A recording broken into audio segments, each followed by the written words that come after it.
Oi, gente, vamos conversar um pouquinho agora sobre crias, certo? E aqui, então, como técnica do Hatha Yoga, e sempre com a perspectiva da terapêutica não ocidental, ainda que muitas vezes a gente vai fazer esse diálogo, certo? E a potência dos crias, né, para alteração, potencialização da integração corpo, mente e espírito, certo? Bem, para a gente ter uma noção mais clara com relação às técnicas do Hatha Yoga e sua distinção das técnicas do Ocidente, eu trouxe, resumidamente, né, o artigo da Cláudia Murta e do Jacir Júnior, que fala sobre as técnicas com embasamento filosófico em resistência, né, um conceito trazido e cultivado por René Descartes lá em 2000, século XVI, né, em que res significa coisa e extensa é aquilo que é mensurável, se estende para um cálculo matemático, para geometria, ou seja, o corpo é transportado para planilhas, para gráficos, certo? E isso é muito visível quando você abre o Tratado de Fisiologia Médica do Guyton Hall, ou o Atlas do Corpo, da Anatomia Humana, né, do Nether, né? Ainda que haja ali presente no Nether imagens do corpo de forma artística, tá? Mas o que é muito sutil nessa noção do resistência é a manipulação do corpo, que agora é relevante porque é mensurável. O corpo antes era algo vinculado ao mágico, né? A mística. E então aqui, no período iluminista, é muito forte essa noção de transformar em algo objetivo.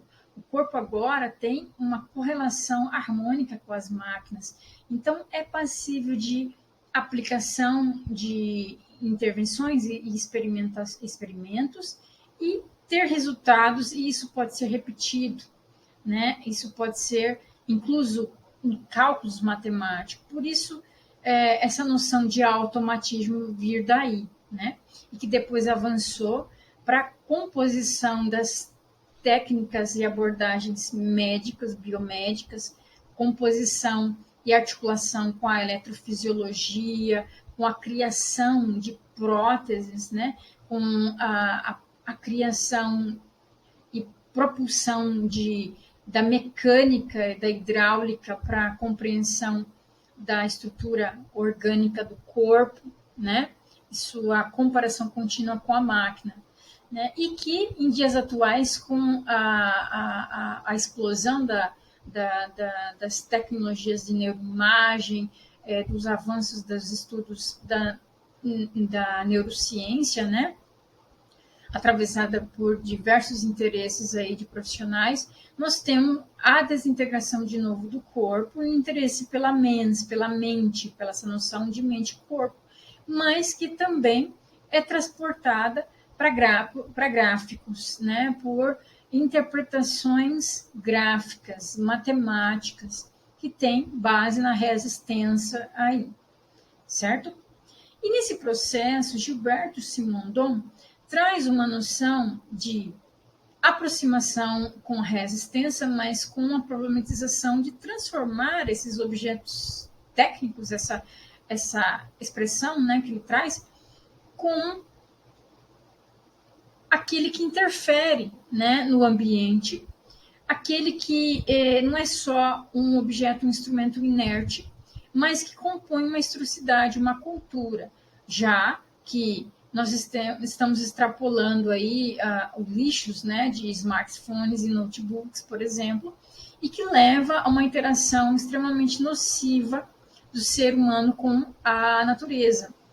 Então, ele questiona a necessidade de transportar essas afetações, né, das interferências dos objetos técnicos como algo social também, cultural, né? Isso tudo é para a gente chegar a uma noção mais próxima de tecnologia que Emerson Merri traz, né, ao declarar que existem tecnologias duras, né, leveduras e as leves. Essa compreensão de tecnologias leves é que mais aproxima das ferramentas e das técnicas do yoga, tá? Mas ainda assim é de uma forma mais grosseira, sabendo que tem algo que é ali que não é mensurável, que é o corpo da fisiologia sutil, o corpo fisiológico sutil, né? Mas que tem uma experiência ali humana mediada por manipulações orgânicas. Tem algo de resistência desde das experiências de Swami Vivekananda lá na Índia, né? Mas há uma manipulação orgânica, não tem uma intervenção da máquina ali. Porém, é passível de avaliações, né? E isso é vinculado ao que é proposto por a resistência do Descartes, ou seja, tornou as práticas do yoga em algo útil, né? Algo que é mensurável, algo que é passível de articulação com a ciência. Mas então, aqui para a gente ter essa noção, tá? Né? Ter essas tensões e compreensões do que a ciência fala sobre técnica e o que são as técnicas do Hatha Yoga, nós vamos então desaguar nas noções tradicionais do Kriya, que tem a ver com atitude, com ação, tá? E que se repete essas práticas prescritas conforme os textos e orientação de um bom professor, né? Que se trata também de uma prática médica, a aplicação de um remédio ou cura, se a gente vincular a medicina tradicional indiana, a Ayurveda, rito, cerimônias religiosas, ato de sacrifício, oferenda, estudo.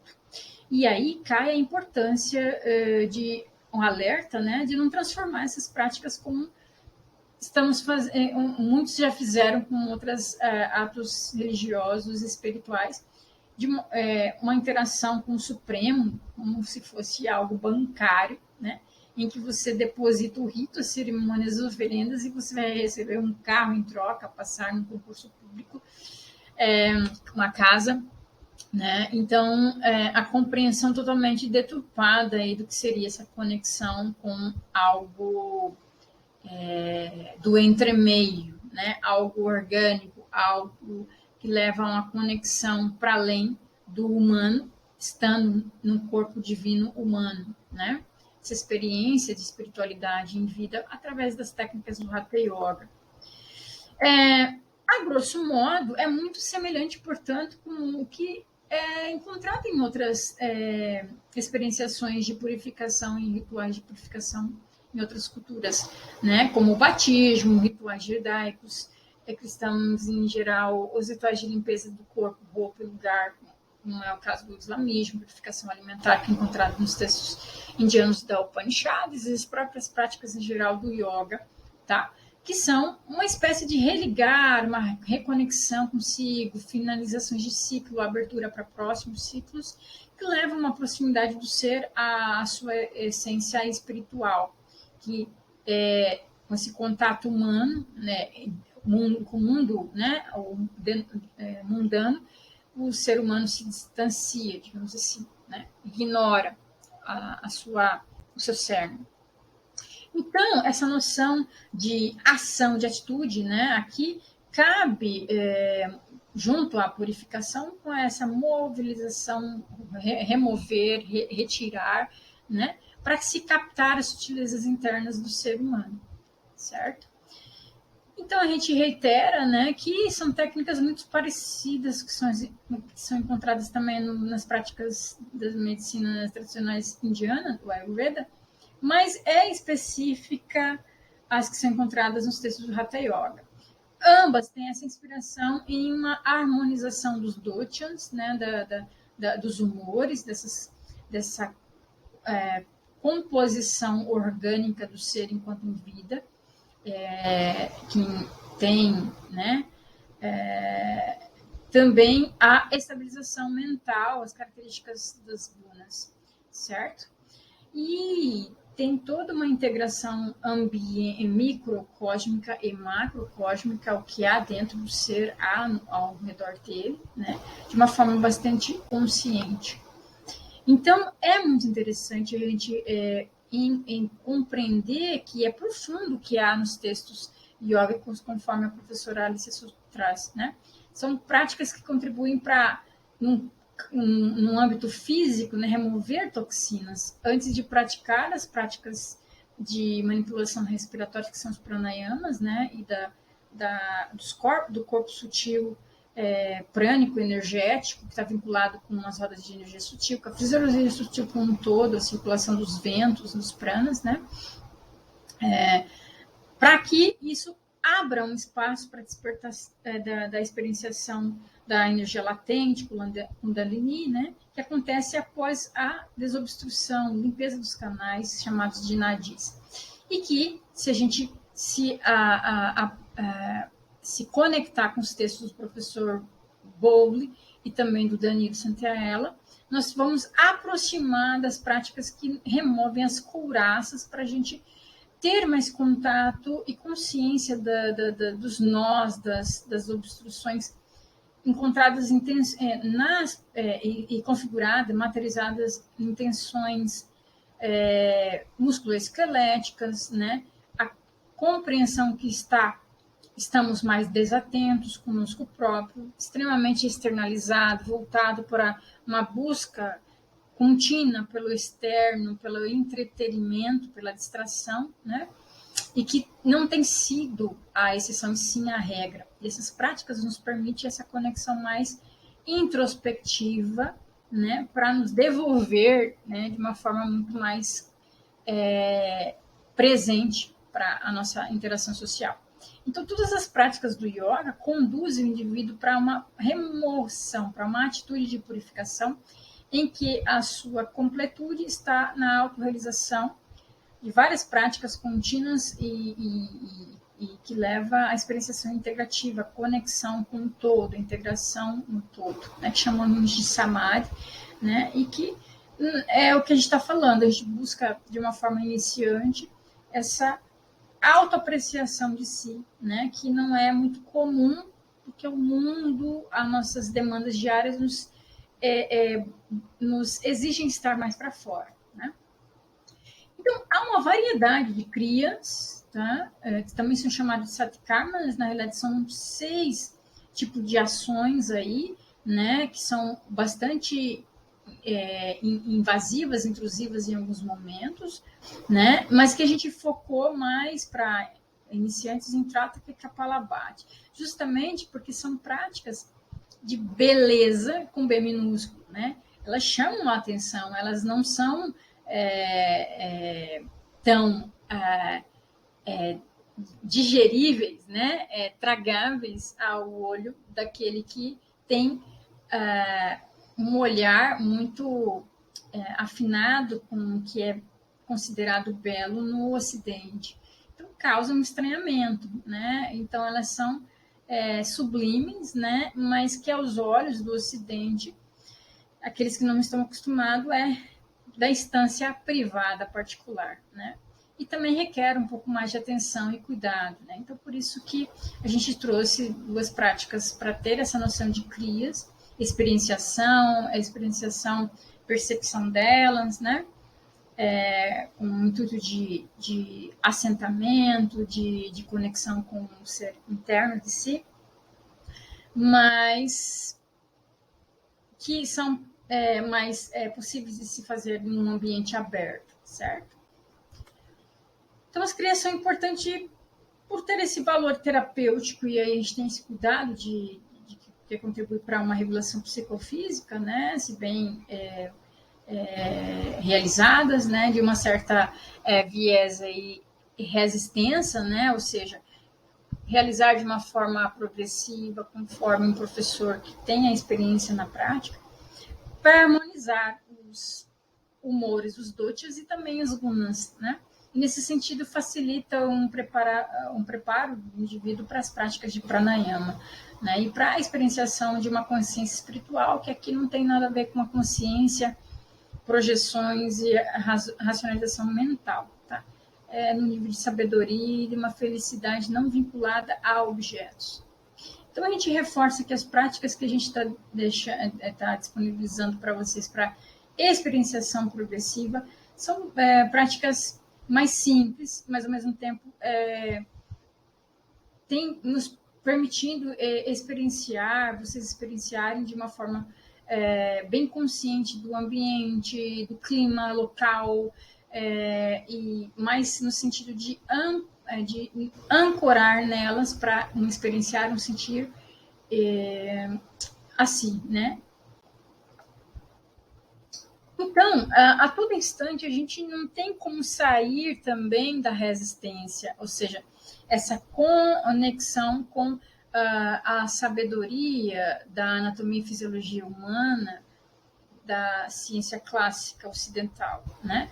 E conectá-la com as experiências promovidas pelo yoga e suas ferramentas. Lógico que a gente não tem a prepotência aqui, muitas vezes, de ficar comparando, né, habilidades de pessoas, praticantes antigos que se dedicavam apenas para isso e que tinham uma extensão corpórea fisiológica para extra-humana, né, distinta de um corpo sedentário ocidental, né, urbano. Lógico que hoje ainda se encontra pessoas que se dedicam tanto no Ocidente quanto no Oriente a essas práticas. O cuidado é não cair nas falácias daqueles que exibem essas práticas exageradas, até bizarras, em plataformas, e você querer copiar sem ter uma orientação de um professor, revisitar yamas e niyamas na prática, certo? Justamente porque o seu corpo urbano, ocidental, que está fazendo práticas progressivas, não tem, muitas vezes, não consegue sustentar ou suportar algumas torções ou práticas mais austeras propostas pelos textos iógicos tradicionais, que justamente não são guias práticos para você fazer sozinho, certo? Então, por isso, esse revisitar contínuo da anatomia e fisiologia humana, né? Mas sem perder esse teor sofisticado que não é previsto na anatomia e fisiologia humana da resistência cartesiana, né? Que está muito aquém do que é proposto na cartografia e simbolismo e experienciações iógicas da fisiologia sutil, né? Então, para a gente ser um pouquinho mais modesto, né, mas ainda assim tem uma potência muito grande, são práticas com abordagens terapêuticas pedagógicas como o do professor Bowley, que é estudado pelo professor Danilo Santaella, né, sobre a exemplo do Yoga Anubhava, que é totalmente voltado para a experiência do sentir, do perceber, e o que emerge e acontece, né, nessas experiências. Esse sentir mais nos sentir mais visceral internamente, né? Sons, ruídos, os nossos cheiros, né? Força interna acionadas, muitas vezes não percebidas, né? A nível grosso mesmo dos sistemas, né? Ao nosso cuidado maior e mais próximo da nossa coluna vertebral, o quanto está vinculado em interação contínua com os nossos fluxos respiratórios, e como, né, isso tem uma interação com o estado mental à medida que se manipula, se é possível manipular a respiração e se amplia e se fortalece essa coluna vertebral. Portanto, né, também ter o cultivo de uma experiência proprioceptiva, vicereceptiva, e, sobretudo, para direcionar a atenção no que está sendo feito, para além de uma performance, de uma beleza no sentido estética, comercial para se ver, né? Até porque as práticas do CRIA não são belas com B maiúsculo, né? Elas causam um estranhamento, a grosso modo, né? E ainda que o Kapalabhati tenha tenha um atrativo, seja levemente sedutor, né? Aos olhos de alguns. E transformar, então, em âncoras para a gente manipular a respiração, já que ela, né, nessa forma um pouco mais sutilizada do corpo, nos permite assentar, né, as excessivas desestabilidades mentais, né, muito vinculada também com o esteroceptivo, né, que nós coletamos por nossos órgãos sentidos. Daí, então, ficamos com reflexões finais, né, para a gente ter um cuidado de olhar para essas técnicas terapêuticas, né, encontradas no yoga, de uma forma não ocidental, para que a gente não as limite, não as reduza ao modo psicologizante, né? Tiveram vários estudos de aproximação com a psicologia, mas sim a gente reverter para uma experienciação artística, pautada em ciência, mas justamente buscar, né, essas práticas para que a gente se abra para o outro, para o coletivo, que a introspecção não seja aquela que nos leve a nos tornar uma ostra fechada. Vamos oportunizar um sentir e perceber o tempo de oferenda, celebração, a pausa ou entremeio das práticas, a potencialização para diálogos com o outro, respeitando o ritmo próprio, o tempo orgânico, integrativo, não automatizado. Então, essas intervenções, ainda que conectadas com uma baita ciência que nós temos aí, né? Ela também que ela nos permita olhar, né, para elas, né, que nós nos permitamos olhar para elas como sinônimo de resistência que intervém no micro e que afeta a esfera macropolítica também, justamente porque nós estamos no momento em que há um reencantamento dessas práticas de uma forma extremamente medíocres, justamente porque nós tornamos essas práticas sublimes e sua beleza com B minúsculo, em pacotes, em objetos, em produtos que servem, digamos assim, para reconexão de um nicho, né, que é composto por pessoas brancas, elitizadas, em crises, com carência, que ficam nesse looping de querer reconectar, aí conhece uma prática de uma forma extremamente limitada e começa a misturar com outras, daí aparecem os charlatões, né, o mercado da indústria da cura aí, em que várias pessoas se colocam como gurus, né, mistura com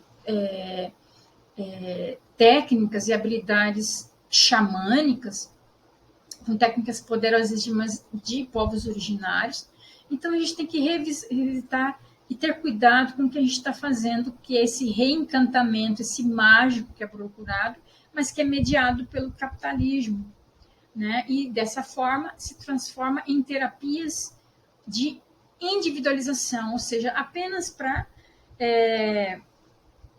passar a mão sobre a cabeça de algumas pessoas, não são muitas, porque corpos negros e periféricos são os que menos acessam essas práticas. Então a gente tem que revisitar para, digamos assim, ter essas práticas nos sistemas públicos de saúde privado, mas com essa conexão do coletivo, uma transformação para que saibamos que é limitado ainda o que a gente propõe, o que a gente apresenta dessas práticas, que elas têm um teor hibridizado no nosso ambiente, nesses ambientes ocidentais, latino-americanos, né, que é distinto do que há hoje na Índia, que tem, mesmo dentro da Índia não é vinculado à tradição, mas que ao menos a gente tenha como um alerta do que a gente quer proporcionar com essas práticas. Um sentir, um experienciar e perceber, né, para se tornar, digamos assim, pessoas mais ativas no meio social, buscar ajuda quando tiver necessidade, né, ou acabar se tornando uma pessoa que busca continuamente mais e mais essas práticas, como se fosse mais uma pílula mágica, né, e sem medir consequências de que também essas práticas, ainda que sublimes, elas têm sim que ter um certo cuidado, porque precisa de certa maturidade para, né, aprofundar progressivamente nelas. Tá? Então, lógico que em algum momento elas nos provocam bem-estar, acolhimento, mas, sobretudo, se a gente motivar interações em grupo, coletivas, lógico que em algum momento proporcionando, né, momentos singulares de cada indivíduo, mas para que ele possa cada vez mais ser uma pessoa que saiba da sua autonomia, da sua corresponsabilidade nesse processo, né, e não se tornar uma pessoa mais individualista, que aí está apenas no âmbito da nossa mente, né, da nossa racionalidade, da nossa inflamação egóica. Né? Então, vamos verter para um contínuo de transformação em vida, lembrando que existe essa cartografia muito sutil e que a gente minimamente, né, tem contato com algo que elas propõem, né, e que a gente ao menos tenha um certo respeito, né, pelo que a gente propõe de conexões e de hibridações com relação a elas, certo? Muito obrigada, namastê, até breve.